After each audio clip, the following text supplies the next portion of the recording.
Boa noite, irmãos. É realmente muito bom poder servir a Deus e poder fazer isso aqui com a igreja. Tem sido realmente um tempo muito abençoador para a minha vida, poder estar aqui junto com os irmãos.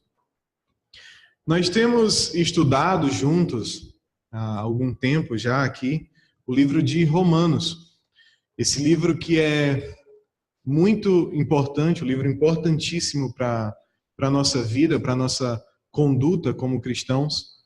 E, para começar, eu gostaria de perguntar aos irmãos, e eu acredito que isso é algo bem recorrente, acredito que os irmãos conhecem muitas pessoas assim, e já foram pessoas assim, mas acredito que os irmãos conheçam pessoas que buscam a cada dia na sua vida satisfação, buscam se satisfazer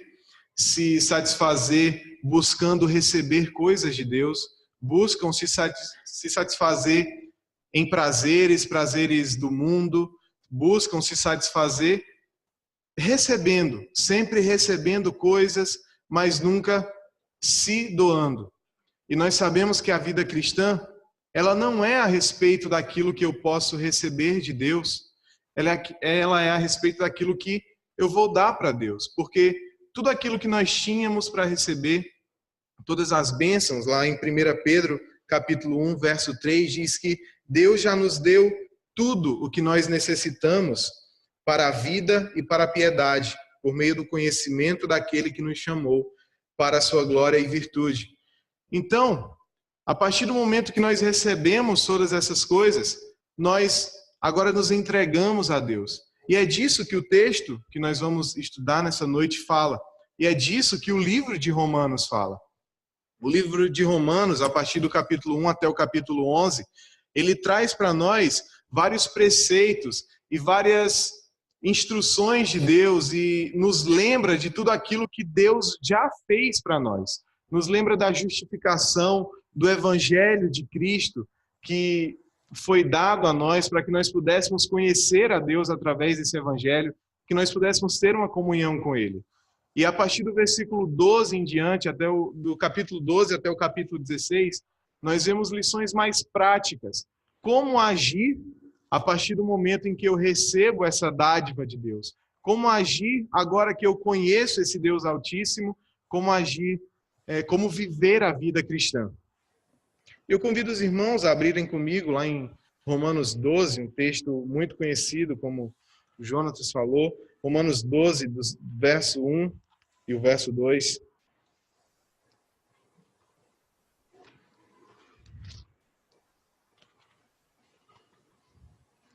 Romanos 12, 1 e 2 diz o seguinte: Portanto, irmãos, rogo-lhes pelas misericórdias de Deus, que se ofereçam em sacrifício vivo, santo e agradável a Deus. Este é o culto racional de vocês. Não se amoldem ao padrão deste mundo, mas transformem-se pela renovação da sua mente, para que sejam capazes de experimentar e comprovar a boa, agradável e perfeita vontade de Deus. O versículo começa com uma palavrinha muito importante, que é a palavra portanto. Ele diz, portanto, irmãos, rogo-lhes pelas misericórdias de Deus. E esse portanto, ela mostra a ligação dos 11 primeiros capítulos com o resto do texto. O livro de Romanos ele tem um argumento só desde o seu capítulo 1, e aqui ele começa, então, o versículo 1 e versículo 2 são como uma ligação, um meio aqui que vai passar dessa mensagem daquilo que Deus fez para o que nós fazemos com o que Deus fez por nós. Então, alguns sinônimos dessa palavra são, por exemplo, consequentemente, deste modo. Então, se Deus já fez tudo isso por mim, consequentemente, eu agora devo me entregar, eu devo oferecer a Ele a minha vida como uma prova da gratidão por tudo aquilo que Ele fez por mim. Se nós pudermos resumir esses dois primeiros versículos, eu diria que ele trata da nossa gratidão pelo que Deus fez por nós e como que Deus fez por nós muda a maneira como eu me relaciono com Ele e com todo o mundo à minha volta, com todas as coisas que estão à minha volta, com todas as pessoas. Ele diz: rogo-lhes pelas misericórdias de Deus. Que misericórdias são essas? É exatamente tudo aquilo que Paulo já tratou nesses 11 primeiros versículos. Lá no capítulo 2, versículo 4, e no capítulo 11, versículo 22, ele mostra a bondade de Deus que nos conduz ao arrependimento. No capítulo 9, versículo 22, ele mostra a longanimidade de Deus. Capítulo 5, versículo 5 e outros capítulos também, outros versículos, mostram o amor de Deus por nós, dando seu único filho para morrer em nosso lugar. Capítulo 1, versículo 7 e também capítulo 5, verso 15, nos mostram a graça de Deus. Romanos 5, 15 diz: todavia, não é assim o dom gratuito como o pecado, porque se pelo pecado de um só morreram muitos, muito mais a graça de Deus e o dom pela graça de um só homem, Jesus Cristo, foram abundantes sobre muitos. Então nós recebemos essa graça, nós recebemos a misericórdia de Deus, Deus teve misericórdia de nós e Ele nos deu esse tão grande presente, a salvação em Cristo. E agora, então, o que eu faço com isso? Paulo roga, ele pede à igreja, ele pede àqueles irmãos ali que agora eles se apresentem a Deus, eles se ofereçam a Deus como sacrifício, um sacrifício vivo, santo e agradável. Quando nós falamos de sacrifício, nós lembramos do Antigo Testamento. O livro de Romanos, ele traz, apesar de ser um livro na sua maior parte, as pessoas que receberam o livro eram de maior parte gentios, mas o livro de Romanos ele traz ainda no seu contexto, naquilo que Paulo fala, muitas coisas relacionadas ao judaísmo, até pela história do povo, de onde Cristo veio. E o sacrifício era um dos atos de culto daquele povo. O livro de Romanos, ele traz muito disso, como eu falei. E se nós olharmos para o Antigo Testamento, nós encontramos lá no livro de Levítico muitas formas de sacrifícios. E esses sacrifícios eram levados diante do altar de Deus pelo sumo sacerdote e pelos outros sacerdotes, mas pelo sumo sacerdote uma vez ao ano, para o perdão do pecado do povo. Lá em 1 Pedro nos diz que nós somos agora sacerdotes e nós podemos, então, levar a nós mesmos diante de Deus como esse sacrifício. Nós não podemos, irmãos, fazer nada, nós não podemos oferecer nada a Deus para que o nosso pecado seja perdoado. Não há nada que nós possamos fazer, não há nenhum sacrifício que nós façamos para que o nosso pecado seja perdoado por nossa conta. Deus, ele já nos deu esse perdão através de Cristo. Então, o nosso sacrifício agora, ele é um sacrifício que era conhecido no Antigo Testamento como um sacrifício de paz, um sacrifício de gratidão, quando as pessoas levavam suas ofertas a Deus, agradecidas por aquilo que Deus já fez por elas. Deus, ele já nos deu todas as coisas, nós não podemos fazer nada a mais. Então, como eu falei lá em 1 Pedro 2:9 diz: porém, vós sois geração eleita, sacerdócio real, nação santa, povo de propriedade exclusiva de Deus, cujo propósito é proclamar as grandezas daquele que vos convocou das trevas para a sua maravilhosa luz. E esse sacrifício, diferente do sacrifício do Antigo Testamento, ele é um sacrifício vivo. Nós não entregamos nada morto a Deus mais. Agora nós entregamos a nossa própria vida. Essa vida que foi dada a nós pelo próprio Deus. Um sacrifício vivo e um sacrifício santo. O nosso Deus, ele é um Deus santo. Um Deus que requer de nós também santidade. Então, quando nós vamos diante dele entregar a nossa vida, ele quer de nós purificação, ele quer de nós santidade, sacrifício vivo, santo e agradável a Deus. Quando nós vemos aqui que ele diz: entreguem os vossos corpos, nós entendemos isso como todo o nosso ser. Lá em 1 Tessalonicenses 5, 23 diz que o próprio Deus da paz os santifique inteiramente, que todo o espírito, a alma e o corpo de vocês sejam preservados irrepreensíveis na vinda de nosso Senhor Jesus Cristo. Então, é esse o tipo de sacrifício que nós damos a Ele. Nós entregamos a Deus todo o nosso ser, toda a nossa alma, todo o nosso entendimento. Nós nos colocamos diante do altar do nosso Deus. Este é o culto racional de vocês. É isso que o versículo continua dizendo. Essa é a única maneira de adoração possível. Se entregando a Deus, dando a Ele toda a nossa vida. Se nós não nos entregarmos a Deus de maneira inteira, de corpo, mente e coração, a nossa vida não será uma vida de adoração real. Essa é a nossa única maneira de viver essa vida de adoração a Deus. Qualquer outro lugar de culto, de entrega, que não seja o altar do Senhor, é invenção humana e não é agradável a Deus. É somente perda de tempo. Uma ilustração muito boa a respeito disso, sobre colocar a sua vida diante de outras coisas, diante de outros altares que não o altar do Senhor, é como alguém que está andando pelo deserto buscando alguma coisa, mas nunca acha. E um dia ele vê um lago, uma fonte de água, e vai em busca daquilo, uma falsa esperança, e quando chega lá, vê que aquilo é uma ilusão, é só uma miragem. Assim também são aquelas pessoas que botam o seu coração, a sua vida, diante de outros altares que não o altar do nosso Deus. Lá na frente, essas pessoas vão perceber que isso tudo foi uma perda de tempo. E aí no versículo 2, ele continua dizendo, não se amoldem ao padrão deste mundo. 1 João 5,19 nos diz que o mundo, ele jaz no maligno. O mundo, ele não busca a Deus, nós vemos isso no próprio livro de Romanos, lá nos primeiros capítulos, Paulo nos diz que não há ninguém que faça o bem, ninguém busca a Deus, mas somente pelo poder do Espírito Santo nós podemos ter esse encontro com o nosso Senhor.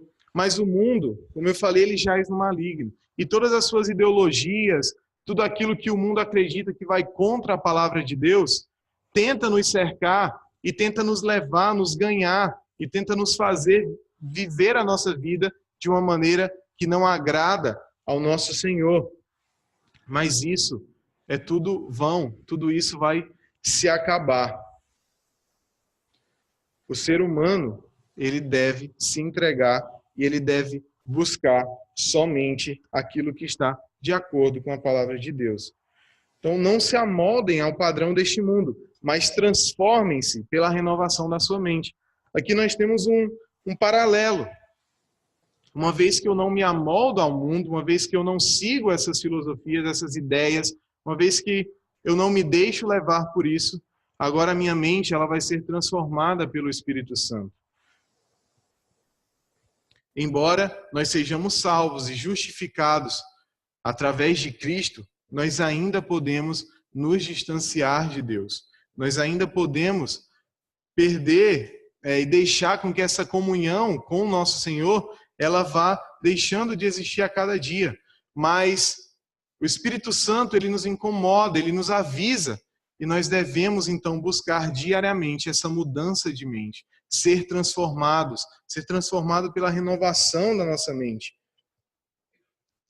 Então, não se amoldem ao padrão desse mundo, mas transformem-se pela renovação da sua mente, buscando a palavra de Deus, buscando na palavra aquilo que é necessário para viver essa vida de santidade.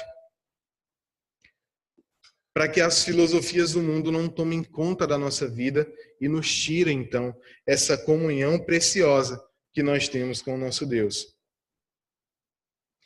Ele continua dizendo para que vocês sejam capazes de experimentar e comprovar a boa, agradável e perfeita vontade de Deus. Quando nós renunciamos os nossos anseios, os nossos desejos, quando nós renunciamos tudo aquilo que nós somos para receber e para viver de acordo com tudo aquilo que Deus é, então nós experimentaremos essa boa, perfeita e agradável vontade de Deus. Nós poderemos viver tendo a certeza de que o nosso Senhor é quem nos guia.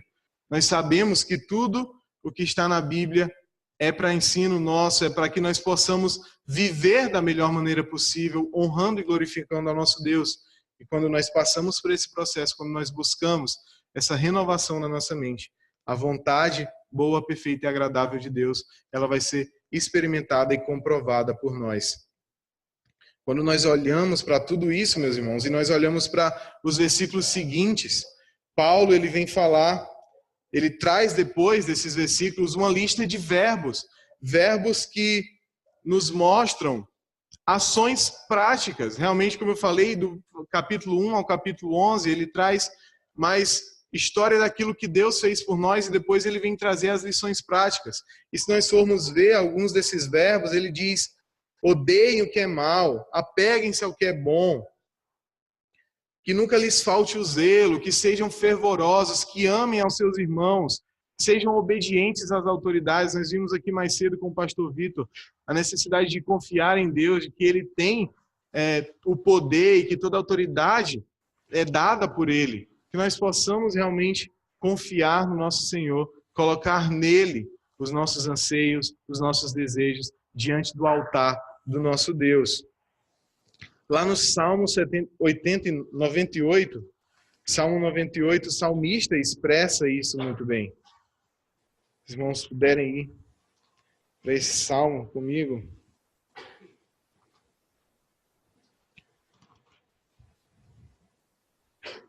Salmo 98 diz o seguinte: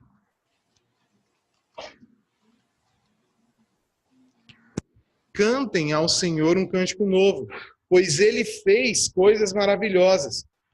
A sua mão direita e o seu braço santo lhe deram vitória.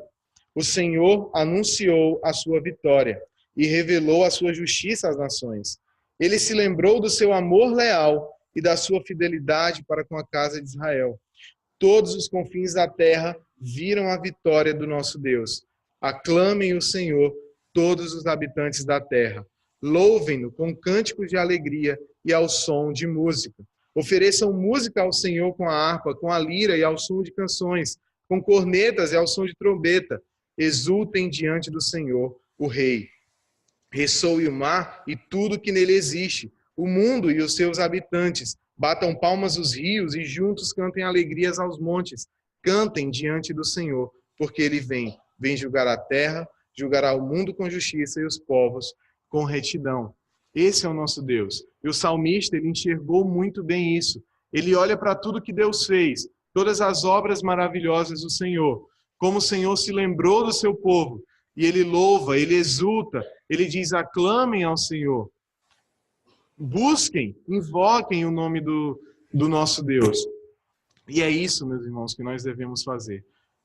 Nós que já experimentamos desse amor de Deus, nós olhamos para tudo que Ele fez por nós.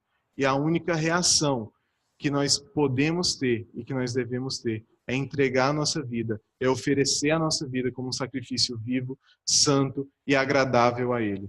Essa é a única maneira que nós podemos viver. E nós só podemos fazer isso através do nosso Senhor e Salvador Jesus Cristo. Se nós não conhecemos ainda, se nós não tivemos um encontro com Ele, nós nunca poderemos viver dessa maneira. A nossa adoração, ela nunca vai ser real. Somente a partir do momento que eu tenho esse encontro com Cristo, eu posso de fato louvar o nome do meu Deus. Como eu falei no início, pessoas que buscam se saciar em coisas vãs, em prazeres do mundo, sempre buscarão e nunca se satisfarão. Porque se não tivermos esse encontro real com o nosso Senhor, o nosso Salvador Jesus Cristo, isso nunca vai ser possível na nossa vida. Então, que nós possamos sempre nos lembrar de oferecer a Deus, sempre, a cada dia, porque o sacrifício vivo, diferente do sacrifício morto do Antigo Testamento, ele pode querer sair do altar, ele pode querer deixar essa comunhão com Deus, como eu falei, mas transformando a nossa mente a cada dia, porque nós ainda somos pecadores, nós ainda somos levados a fazer o mal. Nós ainda não somos perfeitos, nós ainda não estamos na glória. Mas enquanto nós mantivermos a nossa mente na palavra de Deus, a nossa vida diante do altar do Senhor, Ele certamente nos capacitará, Ele operará na nossa vida para que nós possamos viver de acordo com aquilo que Ele quer que seja real nas nossas vidas. E a nossa vida realmente será uma vida frutífera, uma vida de amor ao Senhor, uma vida de obediência a Deus. É isso que o Senhor nos promete na sua palavra. Vamos orar para que o Senhor realmente coloque a sua palavra a cada dia nos nossos corações. Senhor Deus, nós te agradecemos por poder olhar juntos para a tua palavra. Nós te agradecemos, Senhor, porque o Senhor é bom, o Senhor nos guarda, o Senhor nos ilumina, nos orienta, o Senhor nos capacita, ó Pai, para cumprir aquilo que o Senhor tem reservado para nós. Muito obrigado porque nós podemos vir diante de Ti, Senhor, como ofertas vivas diante do Teu altar. Nós temos esse privilégio e que nós realmente possamos a cada dia buscar fazer isso, ó Pai. Muito obrigado pelo Teu amor, as Tuas misericórdias. Em nome de Cristo. Amém.